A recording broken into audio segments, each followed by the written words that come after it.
तो प्रधानमंत्री नरेंद्र मोदी ने जम्मू कश्मीर विधानसभा चुनाव के तीसरे और अंतिम चरण के लिए मतदाताओं को अधिक से अधिक संख्या में घरों से निकलने और अपने मताधिकार का प्रयोग करने की अपील की है। आपको बता दें कि उन्होंने अपने सोशल मीडिया प्लेटफॉर्म एक्स पर लिखा है कि जम्मू कश्मीर विधानसभा चुनाव में आज तीसरे और आखिरी दौर का मतदान है। सभी मतदाताओं से मेरा अनुरोध है कि वे लोकतंत्र के उत्सव को सफल बनाने के लिए आगे आएं और अपना वोट जरूर डालें। मुझे विश्वास है कि पहली बार वोट देने जा रहे युवा साथियों के अलावा नारी शक्ति की मतदान में बढ़ चढ़कर भागीदारी होगी।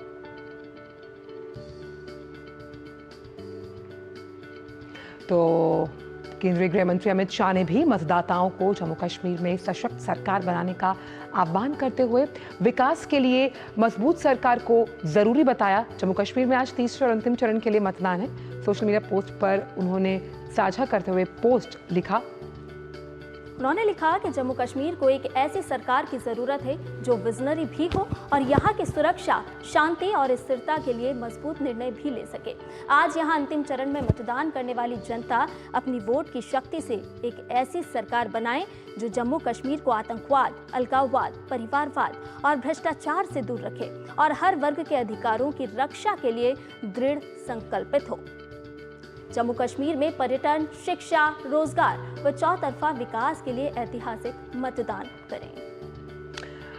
तो लोकतांत्रिक प्रक्रिया का महापर्व एक वोट आपकी सोच के साथ साथ बहुत कुछ बदलने की ताकत रखता है। तो आज जम्मू कश्मीर में जो अंतिम चरण है चुनाव का, जो 40 अहम सीटें हैं जिसमें इन पर वोटिंग की जा रही है और लोग बढ़ चढ़कर निकल रहे हैं अपने इस लोकतांत्रिक का हक को इस्तेमाल करने के लिए। और हमारे साथ हमारे दो संवाददाता जो लगातार ग्राउंड जीरो से जब से चुनावी प्रक्रिया का शंखनाद हुआ है वो अपने अपडेट्स के साथ जुड़ते रहे हैं। रमा हमारे साथ जुड़ रही है बारामूला से और धीरज हमारे साथ जुड़ रहे हैं जम्मू कश्मीर से। और आप इन तमाम तस्वीरों के माध्यम से भी देख पा रहे होंगे कि लोग किस तरह से निकल रहे हैं वोट करने के लिए। सबसे पहले रमा आपका रुख करना चाहेंगे। आप लगातार वहां से रिपोर्टिंग करती रही और आज का दिन काफ़ी अहम हो जाता है क्योंकि ये वो अहम 40 सीटें हैं तीसरे चरण की जो बहुत कुछ बदलने का मादा रखती हैं। किस तरह से अपने लोकतांत्रिक और संवैधानिक हक का इस्तेमाल करने के लिए आवाम निकल रही है वोटिंग के लिए?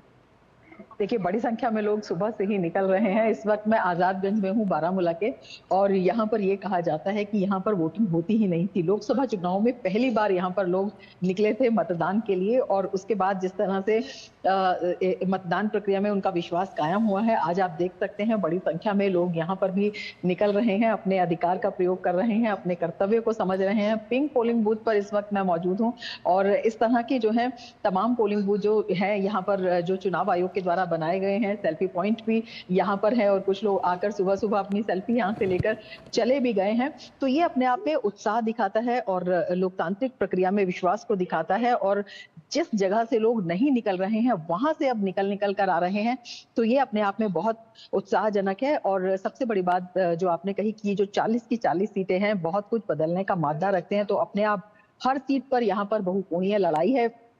तमाम जो दिग्गज हैं उनकी किस्मत जो है दाव पर लगी है। जो चुनावी समीकरण है वो बहुत महत्वपूर्ण भी हैं और बहुत रोचक भी यहाँ पर हैं। जिस तरह से निर्दलीय बड़ी संख्या में निकल कर आए हैं, उन्होंने इस पूरे जो चुनावी समीकरण को है बहुत महत्वपूर्ण भी बना दिया है और बहुत दिलचस्प भी बना दिया है। इसके अलावा बीजेपी है और कई नई पार्टियां हैं जो कि तमाम जो क्षेत्रीय दल हैं उनके सामने बड़ी मुश्किलें पैदा कर सकते हैं। तो अपने आप में काफी महत्वपूर्ण कहा जा सकता है। इंतजामों की बात करते हैं तो सुरक्षा से लेकर सुविधा तक तमाम इंतजाम यहाँ पर किए गए हैं। नई पहल चुनाव आयोग ने की, ग्रीन पोलिंग बूथ्स यहाँ पर बनाए हैं और वहां पर हमें कुछ जो सूचना अभी तक मिली है, ग्रीन पोलिंग बूथ्स पर कुछ मतदाताओं ने आकर वहां पर जो प्लांट है वो भी लगाए हैं क्योंकि उनके लिए प्लांट्स रखे गए हैं। तो एक बड़ी जिम्मेदारी और भागीदारी वो पर्यावरण की रक्षा के लिए भी कर रहे हैं। तो अपने आप में काफी महत्वपूर्ण है। सबसे अहम बात ये भी है कि इस जो ये तीसरे चरण का चुनाव है इसमें बहुत से मतदान केंद्र ऐसे हैं जो एलओसी से लगते हैं, बॉर्डर से लगते हैं, तो वहां पर भी किस तरह से मतदाता अपने अधिकार का प्रयोग कर पाए। कई बड़े दुर्गम इलाके भी हैं तो जो मतदान कर्मियों की टीम है बहुत पहले वहां पर पहुंचना शुरू हो जाती है।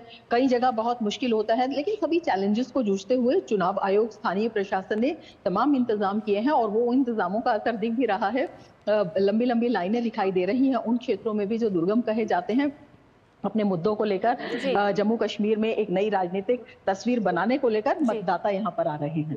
हमारे साथ हमारे संवाददाता धीरज भी जुड़े हुए हैं। धीरज, आपसे जानना चाहेंगे कि मतदान का पहला घंटा किस तरह से देख रहे हैं, आप किस पोलिंग बूथ पर हैं और किस तरह से ये मतदान की प्रक्रिया में लोग जो है, मतदाता जो हैं वो बढ़ चढ़ कर भाग ले रहे हैं।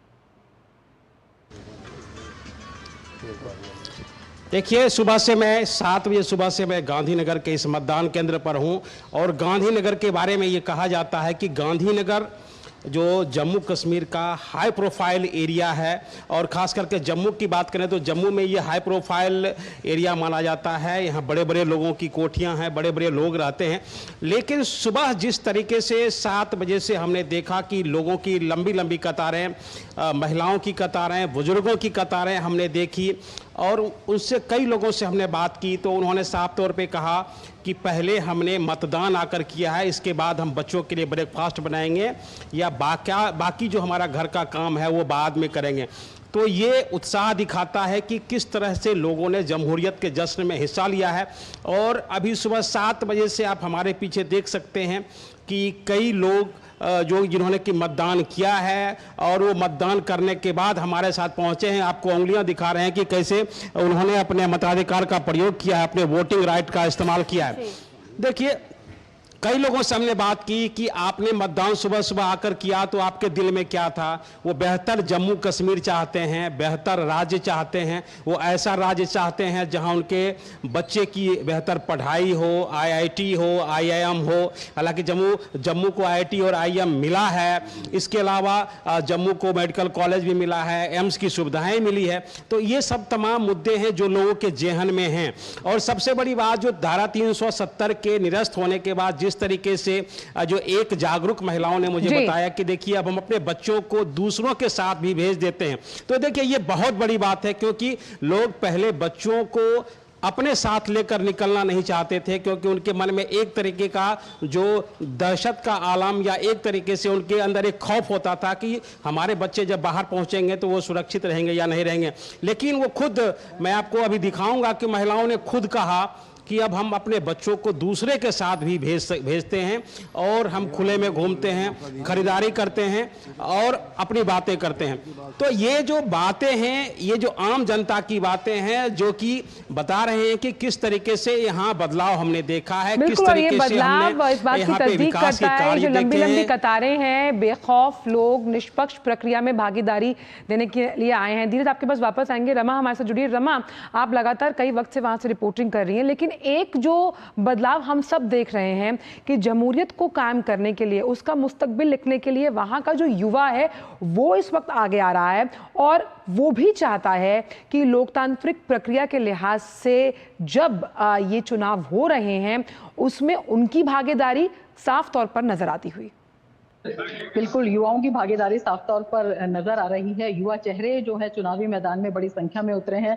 अगर हम बात करते हैं और युवा जो है, अगर पोलिंग बूथ पर बात करते हैं तो सबसे पहले वही यहाँ पर निकलकर दिखाई देते हैं कि निकलकर आ रहे हैं। और इसके साथ ही यहाँ पर कई मतदान केंद्र ऐसे हैं जो केवल युवाओं के द्वारा ही संचालित हो रहे हैं। तो युवाओं की चुनाव में हिस्सेदारी, युवाओं की भागीदारी और मतदान प्रक्रिया को जो है सुनिश्चित कराना, ये एक जो बड़ा विश्वास यहाँ पर युवाओं में आता हुआ दिखाई देता है।